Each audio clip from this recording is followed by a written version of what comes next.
Live from Sweet Swine County, where every day is sweet, it's Split Hoof Tonight with Billy Gates and the Broken Windows Band. Hi, I'm Earl Silo, and now let's welcome Sweet Swine's one and only Cousin John.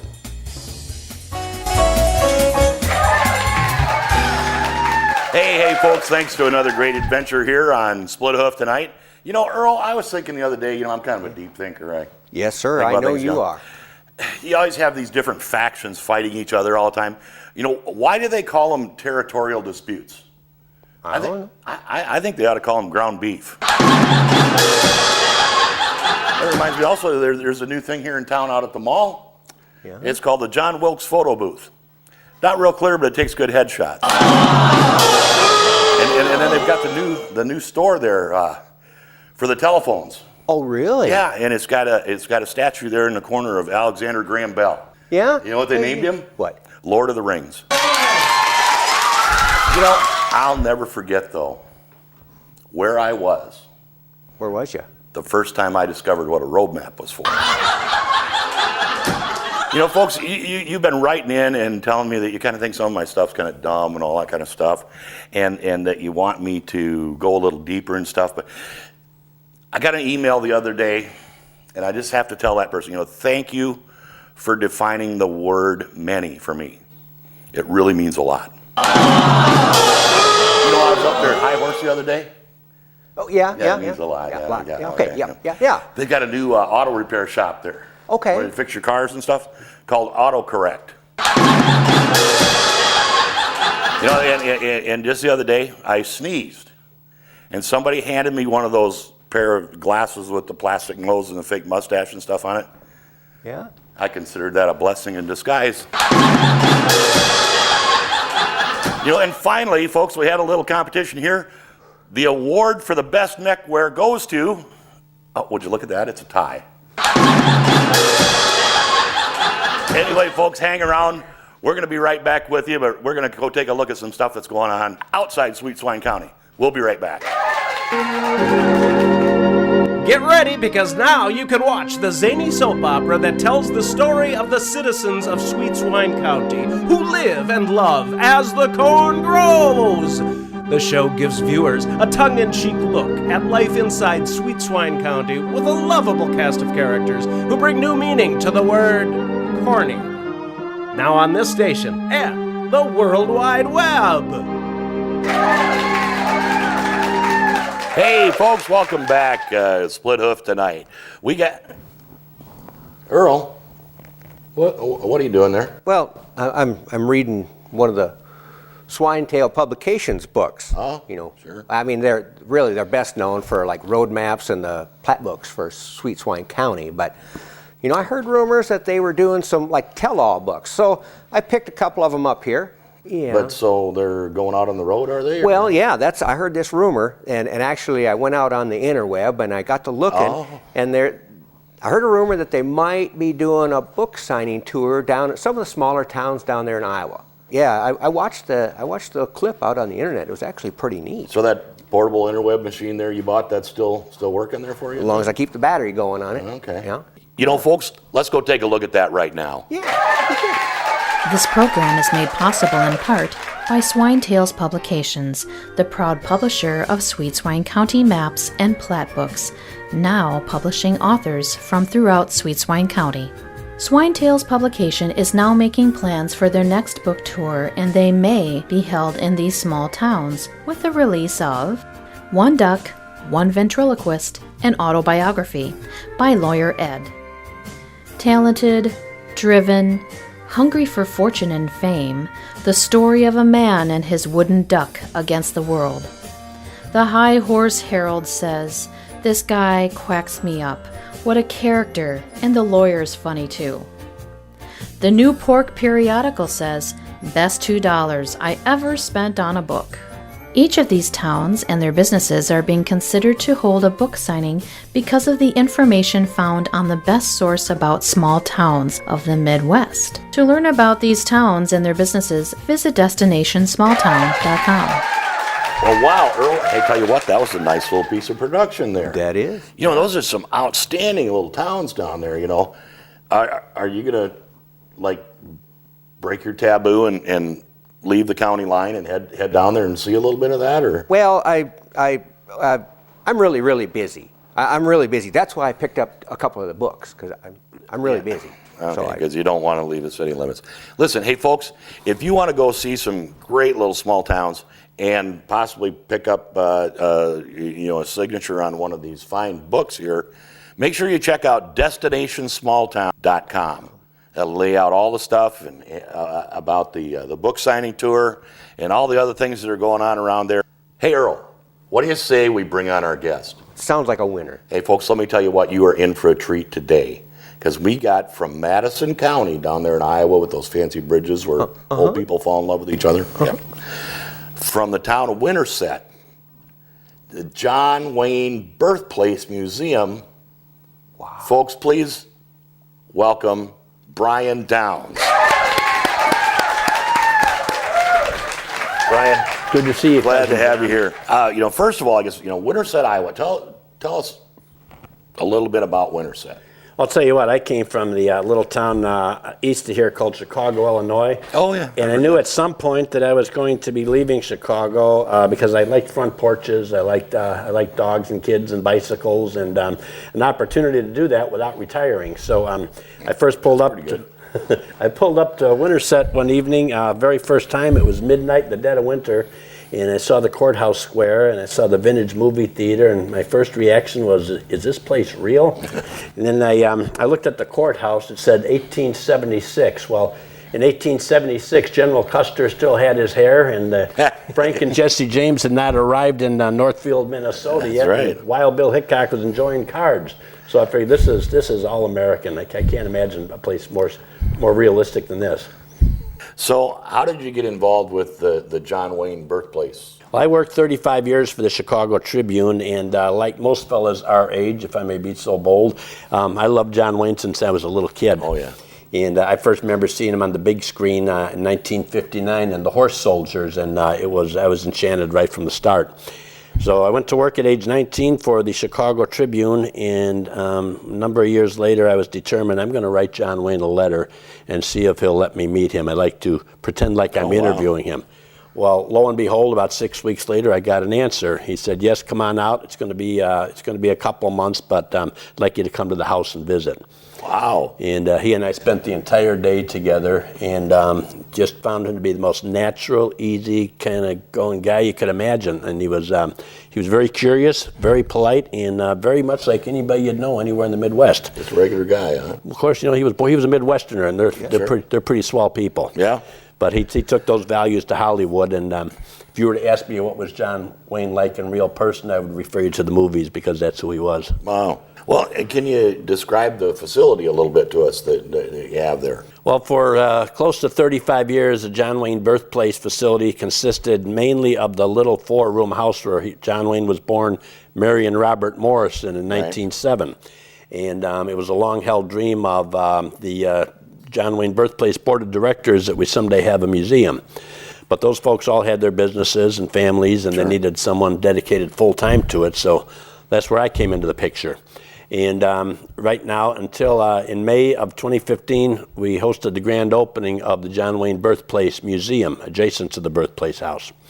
And that building contains the largest private collection of John Wayne memorabilia anywhere, period. Oh, wow. We also have a dandy little movie theater in there, kind of 1930s style, with theater seats from Grauman's Chinese Theater. Oh, real deco then. And it's deco as could be. Then we also have a lot of collections. Our group has not purchased a single piece of memorabilia. It's all been donated or long-time loan. Oh, wow. We have John Wayne's 1972 Pontiac station wagon with the roof raised about 6 inches to accommodate his height. I remember seeing that. It's years ago. I remember that from something. Well, it looks a little like a hearse, actually. Yeah, It's got a very unusual look to it. But he wasn't concerned about show or flashiness, nothing Hollywood about him in that regard. He just wanted safety and comfort for his family. So that's in there. And then our most recent acquisition that we're really thrilled with is the horse cart or jaunting car that John Wayne and Maureen O'Hara rode in The Quiet Man. Oh, okay. And this is a great two-wheeled relic. It's a single horse two-wheeled cart where the riders sit back to back. You'd only find them in Ireland, and you hardly see them there anymore. But when Maureen O'Hara passed away, she had been to our facility, and she decided that's where she wanted it to be. And the relics just keep coming. You know, that's really interesting. Can you tell our folks a little bit more about other famous visitors you've had there? Well, we've had, before I was there, 1984, Ronald Reagan made his last campaign stop of the 1984 campaign season, toured the birthplace with members of John Wayne's family, and held a rally on our courthouse square. Of course, Wayne and Reagan, of course, were friends going way back. Maureen O'Hara was there in 2013, stayed for 4 days. She was just enchanted with the place. That's awesome. And you don't know old golden age of Hollywood until you have Maureen O'Hara in your midst. She came in on a private jet that was donated by a Des Moines company. We had limousines, hairdressers, we had the works, but it wasn't that she didn't need us so much as her family wanted her to look her best. And it was, it's going to be hard to top that going forward. Yeah. During our most recent campaign season, we've been we're always visited by campaigners in the primaries, especially Republicans, and Donald Trump even stopped by. It was just a hit there. Everybody's drawn. Everyone wants that John Wayne Association. I know Winterset's not a huge town. How was the museum and the birthplace, all that stuff? How was that funded? Lots and lots of begging and pleading and groveling. We had the state of Iowa was very good to us in offering closing money. We had several state agencies came in to the tune more than $500,000, but the $2.5 million project was funded largely by fans in all denominations, from as little as $5 to as high as $100,000. Wow! So that was very exciting and tough to do in a town our size. The people that come to visit this place, I mean, do they come from all over the place? Where do they come from? And is it any specific age group more than one or the other? The age group is changing. First of all, to your first question, literally from all over the world, and that's our guest book proves that out. Every single state, and for the grand opening, we had people from Ireland, Australia, Germany, France, and every region of the United States. Wow. The age group is changing because everybody asks us, some of the donors would ask, well, how long is John Wayne going to last? How long will he be viable? And there are certain people who are immortal. They just are. Elvis Presley's not going anywhere. Yeah. Buffalo Bill Cody, also born in Iowa, he has a museum in Wyoming that's it's as big as a university, and in the summertime you can hardly move in the place. It's so packed. So there are certain iconic figures who are just simply not going to fade.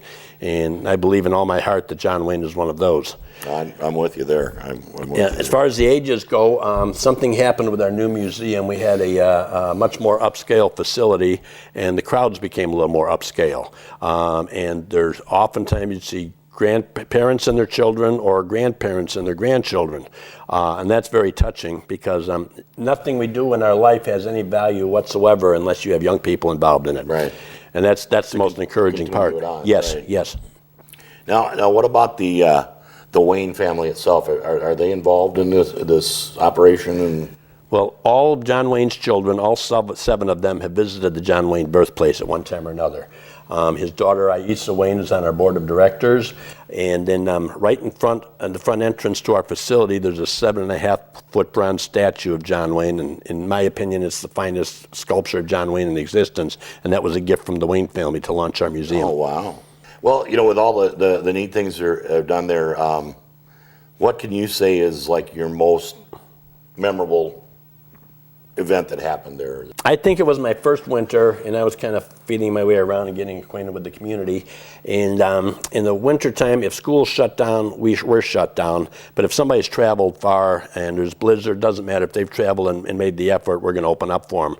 So I just tell our Chamber of Commerce, just call me and I'll meet them there. So there were 2 beautiful young girls from Minnesota, early 20s, and they pleaded for me to open the museum up. I said, well, there won't be any charge because you're getting the cheap tour. You've got me. So I took them inside, and the one girl explained, I said, why did you go to all that effort to come down in this weather from Minnesota? And one girl explained that this is my Christmas gift to my friend here. And I said, well, and to go see where John Wayne was born? She said, my father died when I was 10 years old, and that's the fondest memory I have, is sitting on his lap on Saturday morning and watching John Wayne movies. And she's very emotional for her. She broke into tears. I practically did myself. Yeah, while you're with her. Yeah.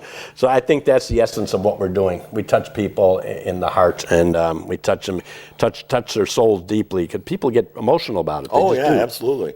You know, with you knowing as much as you do about him and the depth of him, what do you think that it is that makes him last and stand up the way he does and draw like this museum does? Well, you know, Hollywood in its golden age was full of people who were just as good an actor as John Wayne, or actress, perhaps better. They made fantastic movies. But I think that John Wayne endures is because really we do see ourselves in him, or that's what we aspire to be. I just believe that in my heart. It's so important. Say you were bullied on the schoolyard. John Wayne would have been your guy to look after you.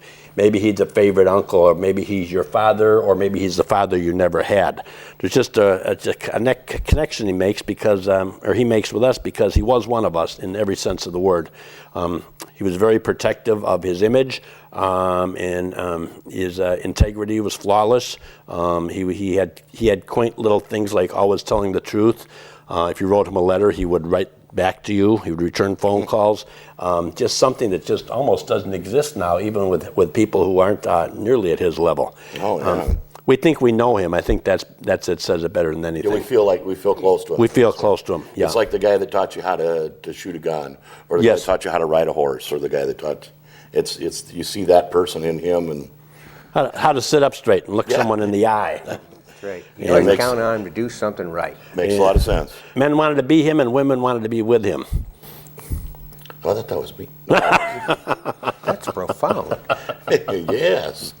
So Brian, you know, I know where Winterset is, but you know, help our viewers out a little bit if they're thinking of, you know, taking a little weekend or a day trip or whatever. Where is Winterset located at? I don't think there's any museum in the world would not want to be located exactly where Winterset is. It's just south of Interstate 80, which goes from New York to San Francisco, Right. and just slightly west of Interstate 35, which goes nearly to Canada and almost to Mexico. So we're interstate-wise, we're smack in the middle of the country. We're about 30 miles west of Des Moines, and not a stoplight between here and there.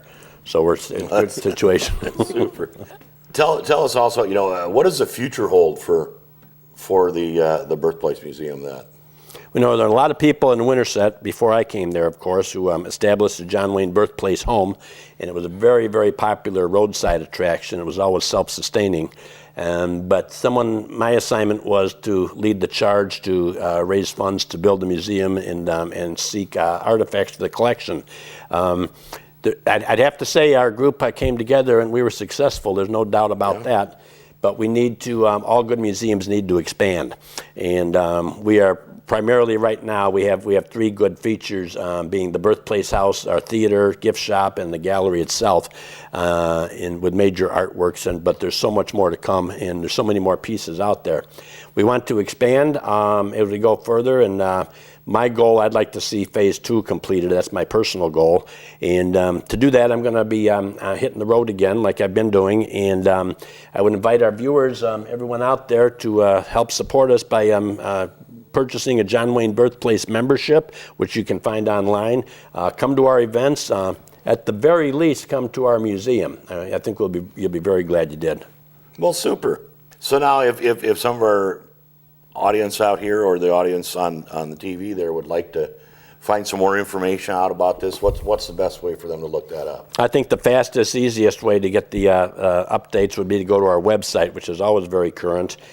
We do a John Wayne birthday celebration every year in May on the weekend closest to his birthday, which is normally Memorial Day weekend. And we'll show John Wayne movies. We're having several years. We'll have a horse parade. We have a fundraising dinner and auction. We've dedicated different parts of the collection, like the horse cart dedicated a ship model of John Wayne's car. We have little special things like that when we unveil new features. But the website is johnwaynebirthplace.museum, not org, .museum. Museum. We'll get that down on here so everybody can see that for us. Well, you know, Brian, I tell you what, I really want to thank you for coming in today. I can't wait to go down and see the place. It'd be fun. Cousin John, I couldn't sleep last night thinking about this. Thank you This so is much. awesome.